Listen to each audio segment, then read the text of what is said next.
Social Media University.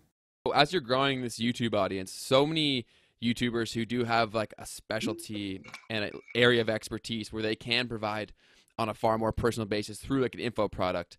What was it that made you appealed to that? And then how did you go about developing your curriculum, targeting the right person for you? Because that can be so hard to figure out who your course is for and targeting it for them. So can you walk me through that decision process?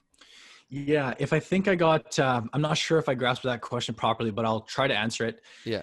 I think when I found out through my YouTube videos, kind of it was then quite easy to give them a product. Again, when it comes to the course creation, if I'm trying to please America, Canada, beginners, experts, you make a very, very generalized course. But because I was able to kind of focus in on my prime student or my prime client, who is a Canadian beginner, well, then the course creation actually became quite easy. I know exactly what they want. I know how they behave. I know what they're looking for. And I don't have to worry about, options trading strategies for Americans, because that's not what we cover. And I think if somebody comes into it without knowing their prime student, right, how they behave and what they're looking for, well, then you're at a miss. You're all going to be all jumbled up when it comes to creating the product. When you really refine on what your student wants, it's quite easy to deliver them that product. Okay. So I guess Did that answer the question? Yeah, very well, actually. So the other question I have off of that is, so at what point were you convinced that you should make a course? Because I think a lot of people could, or maybe they think they might, but then what was the deciding factor that you're like, okay, this is something that is one, in demand, and two, that you can provide?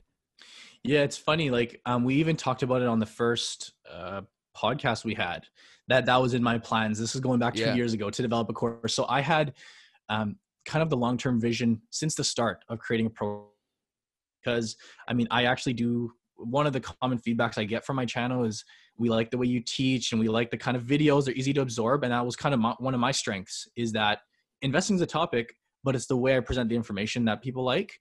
So from early on, that was a plan of mine. And it was more or less about when the right time was. I didn't want to, obviously, with 100 subscribers, launch a course, because you need to build up some credibility and a following, and you need people to like what you're doing.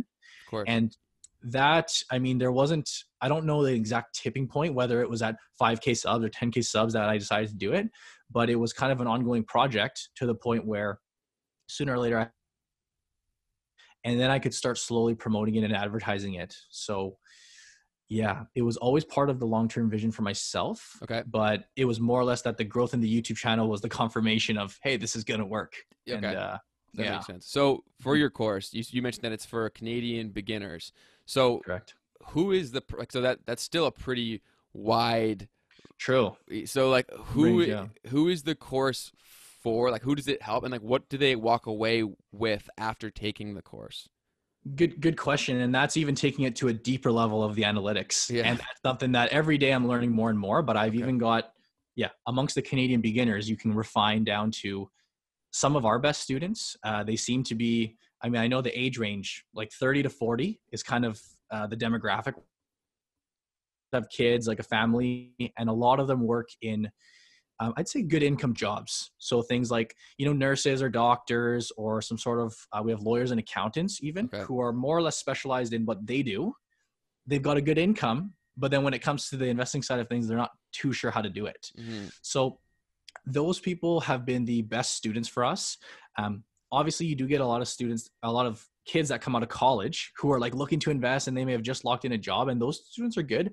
But a lot of times, they may not have the money for the training. They may be just sorting out their student loans and debt. And it's just that, I found actually the older the students get, the more they benefit from the training, cash to deploy.